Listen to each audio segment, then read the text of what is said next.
Aujourd'hui, on va s'occuper d'un petit 6S qui a été pas mal bidouillé. Honnêtement, je pensais pas faire une vidéo pour celui-ci, mais quand j'ai vu l'état, je me suis dit ça peut être intéressant, ça peut être rigolo. Je l'ai mis sous le microscope. Alors, lui, il a un problème de caméra, et quand je l'ai mis sous le microscope, j'ai vraiment. Je crois que j'avais jamais vu ça en fait. Il y a quelqu'un qui a dû essayer de faire remarcher la caméra avec des moyens un petit peu vaudous. J'ai l'impression. Donc je vais vous montrer ça, c'est assez rigolo. Je vous le mets sous le microscope et je vous montre parce que franchement c'est bon, c'est rigolo. Alors, hop. Donc ça, hop, je vais essayer de zoomer dessus pour que vous puissiez vraiment bien voir. Voilà, ça c'est l'état de la carte mère après avoir essayé de réparer la caméra je ne sais où. Alors ce qui s'est passé, je vais vous expliquer rapidement quand même ce que le réparateur a tenté de faire parce que bon, dans l'idée, bon, pourquoi pas. Ce qui s'est passé, c'est qu'il a essayé de faire un jump du VCC main, donc 4 volts, vers en gros l'entrée voltage de la caméra qui, je pense ici, je vais vérifier, je crois qu'ici on est sur du 2,85 si je dis pas de bêtises, parce qu'on a plusieurs voltages, il y a du 1, 2, 1, 8, 2,85, je crois que là c'est du 2,85. Ce qui veut dire que la personne a voulu tenter de jumper forcément le voltage d'arrivée pour la caméra qui normalement est à 2,85, il l'a violé en quelque sorte jusqu'à 4 volts. Parce que on peut se permettre d'augmenter un petit peu le voltage si on est obligé de faire un jump. On peut passer à 3 volts à la limite, la caméra pourrait le supporter. Mais 4 volts ça commence à faire un peu violent pour une petite caméra. À savoir qu'en plus on peut s'apercevoir que tous les condensateurs de stabilisation ont tous été retirés.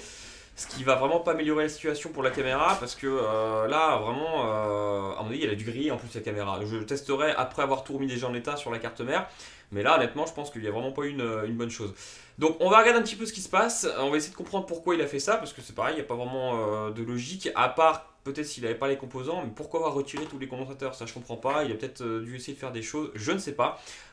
J'ai l'impression que le téléphone avait pris l'eau, alors peut-être qu'il y a eu de l'oxydation, il a voulu retirer les condensateurs, peut-être, ça peut être une explication. Bon, à voir, hein. Après qu'il en manque un ou deux de temps en temps, ça nous arrive d'en voir, mais là il manque vraiment toute la ligne, c'est pas bon du tout. Parce que non seulement on injecte du 4 volts du coup dans la caméra, ce qui est beaucoup trop, mais en plus on le stabilise pas. Je vais vérifier parce que il me semble que sur tous ces condensateurs là, il y en a qui sont pas liés à la caméra, hein. Il y a d'autres utilités à tout ça, mais je sais qu'en tout cas les condensateurs de stabilisation de caméra ont été retirés aussi, donc vraiment c'est pas bon.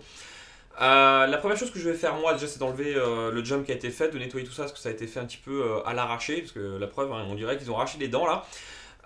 Je vais tout nettoyer donc, je vais tester rapidement une première chose parce que c'est vraiment très important, c'est le pad d'activation de la caméra. Il faut savoir que la puce qui active la caméra arrière c'est le processeur.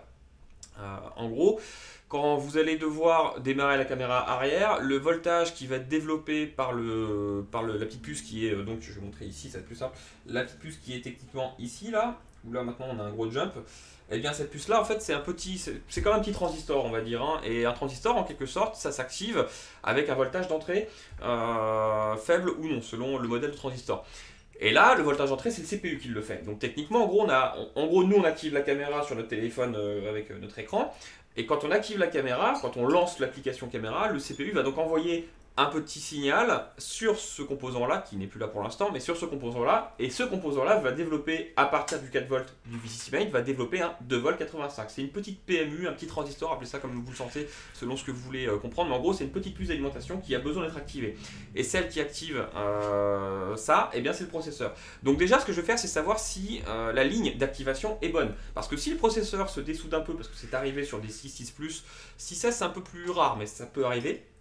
On va tester déjà si le processeur il est bien soudé et donc il envoie bien le signal d'activation. Parce que si le signal d'activation n'est pas envoyé, forcément on a beau remplacer tous les composants, ça ne marcherait pas. Ce qui pourrait expliquer pourquoi le jumper là avait été fait. Donc on va voir. Je vais prendre mon petit multimètre. Et techniquement, on est censé être dans les 200 ou 300, 380 je crois pour l'activation. Donc je vais tester tout de suite sur le pad d'activation du CPU, donc qui est celui-ci là, exactement. Et je vais voir un petit peu si j'ai quelque chose au multimètre. 380. Donc là, on est face à quelqu'un qui a voulu faire une réparation, mais pas de la bonne manière. Ça aurait pu à la limite expliquer si le CPU était en soudure sèche ou quoi que ce soit, mais là c'est pas le cas. Je suis quasiment sûr que si je remplace tous les composants, ça repart. Donc pour qui, pourquoi, je sais pas. Peut-être quelqu'un qui a voulu gagner du temps, le téléphone avait pris l'eau, est-ce qu'il n'a pas de composants, je sais pas. Je pourrais pas expliquer pourquoi ça a été fait comme ça, mais c'est pas très beau. Donc on va tout défaire, on va tout nettoyer, on va tout refaire. Alors c'est parti.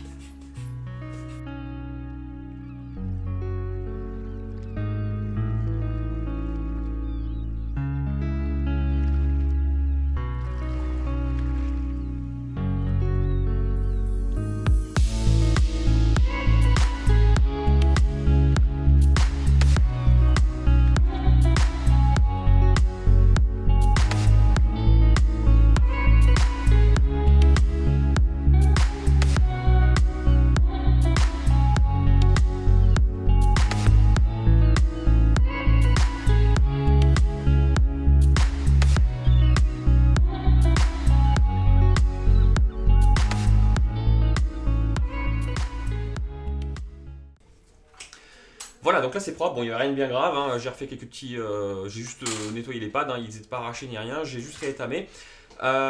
J'ai donc testé l'entrée d'activation qui vient du CPU. Je vais aussi tester le VCC Main parce que forcément il y a un petit filtre avant tout ça. Il arrive souvent sur ces modèles là que le filtre claque, surtout quand ils prennent l'eau.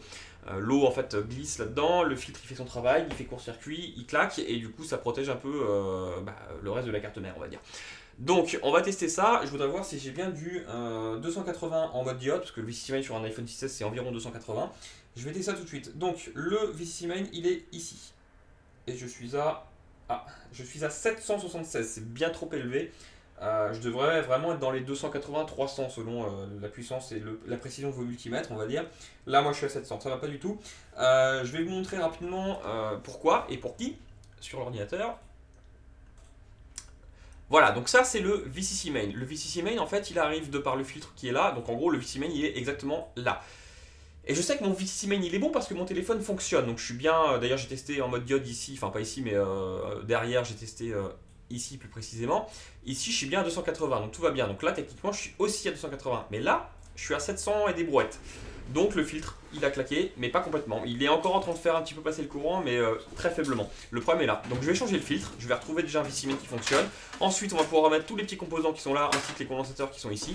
Et techniquement on a un téléphone qui va repartir avec une caméra qui marche. L'avantage c'est que la personne qui a touché à ça, même si elle n'a pas trop fait ça bien, elle n'a pas abîmé la carte mère, il n'y a pas eu de pas d'arraché ni quoi que ce soit, c'est déjà ça. Donc c'est parti, je vais déjà changer le filtre, ensuite changer ici après avoir testé si j'ai bien retrouvé mon 280. Et je vais pouvoir remettre tous les petits composants. C'est parti, on s'occupe de ça. Donc, on va s'occuper du filtre. Je vais poser ma carte mère sur mon petit holder. Voilà. Tac. Alors, j'essaie de mettre bien sur la caméra. Voilà, donc le filtre, il est sous la colle, évidemment. Sinon, c'est pas drôle. Je vais prendre 2-3 petites brosses pour travailler. Voilà, donc on va retirer la colle, forcément, pour au moins découvrir le filtre, qui va être juste ici.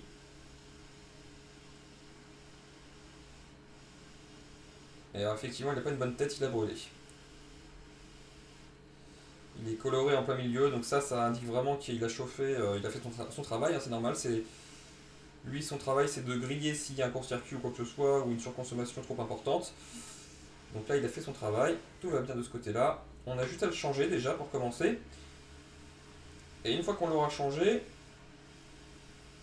on pourra s'occuper de la partie un peu plus haute en haut là, avec tous les composants qui sont manquants.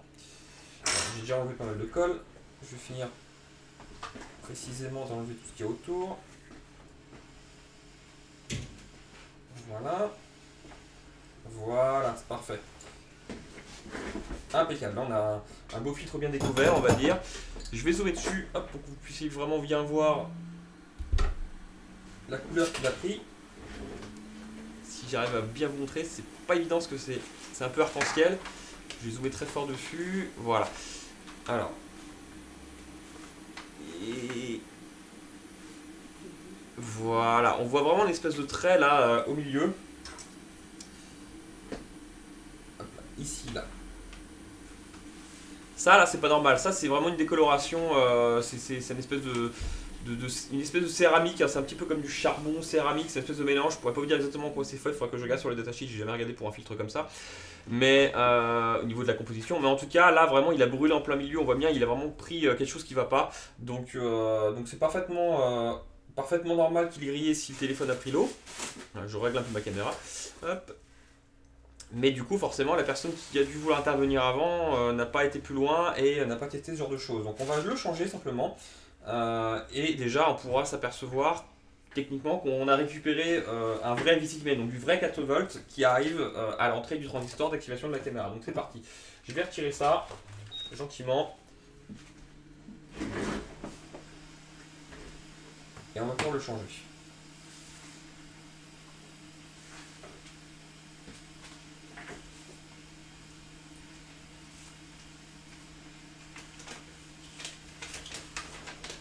Ah, il part en miettes. Il part en miettes au milieu, justement, c'est rigolo.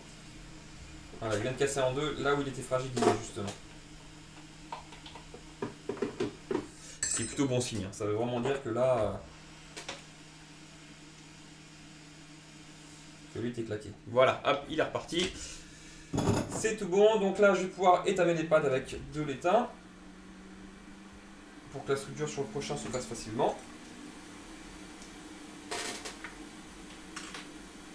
Bien.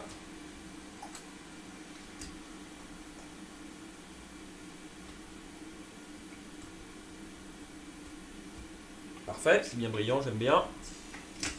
Toc. On va nettoyer ça.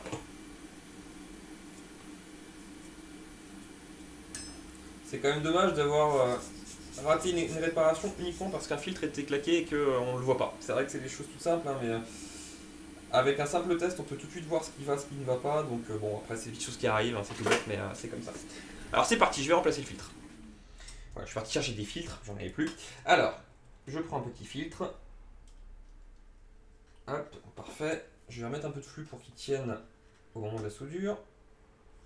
Un peu beaucoup, c'est pas très grave. Je nettoierai l'excédent. Voilà. Et on est parti. Donc il est un peu plus gros que celui d'origine, mais ça ne change rien, c'est pas bien grave. Le principal c'est que ce soit protégé.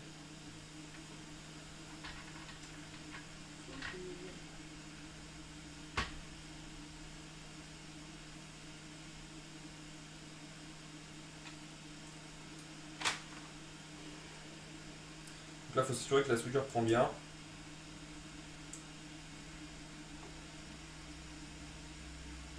Parfait. Là, on a une belle soudure. Je vais nettoyer. Et ça devrait aller. La caméra est un petit peu floue. Voilà.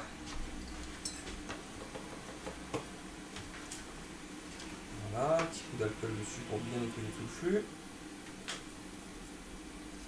Parfait. Et là déjà, je vais pouvoir tester rapidement sur mon ancien pad où j'avais 770, il me semble. Je vais tester, mais normalement, je devrais être tombé à 280. Donc c'est parti, je regarde ça.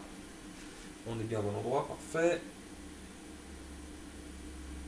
248, 49, 250, donc c'est parfait. C'est un peu chaud, donc ça travaille, c'est normal. 252, 253, ça monte gentiment parce que ça refroidit. Donc dans tous les cas, là, j'ai réglé le premier problème. Donc là, on a bien du VCMain qui arrive sur le petit transistor que je vais ensuite remplacer. Donc là, la première chose est faite. Et on va pouvoir continuer. Donc là, je vais remplacer tous les composants qui sont là. Et techniquement, si tout va bien, mais j'en suis quasiment sûr, parce que tout a l'air ok, on retrouvera une caméra qui fonctionne. C'est vraiment tout simple, hein, mais des fois, on passe à côté de choses qui peuvent vraiment être très importantes et qui peuvent tout foutre en l'air, on va dire, pour pas grand chose. Alors, hop, je le centre bien, voilà. Donc là, honnêtement, je vais pas me prendre la tête, hein. Pour tous les composants qui sont ici, les petits condensateurs, je vais les prendre sur une carte mère pour pièce à moi, parce que sinon on peut les retrouver, hein, avec les schémas, etc. C'est un peu long. Quand j'ai une carte mère qui me sert pas et qui a tous les composants dont j'ai besoin, je prends dessus, c'est beaucoup plus simple. Faut essayer juste de pas les perdre au moment où on les retire. Mais là, du coup, je vais pouvoir remplacer tous les condensateurs qui sont là, du coup le fameux transistor ici aussi. Enfin bref, je vais tout remettre et je suis sûr que ça va fonctionner. Donc c'est parti. Je vais d'abord retirer un par un, remettre un par un, et ensuite on s'occupe du gros transistor pour la fin. C'est parti, let's go.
Voilà, c'est tout bon. Là, on a tout remplacé. Je vais pouvoir le mettre dans le châssis, brancher une caméra. Je vais voir si celle d'origine fonctionne encore, mais qui doute, on verra.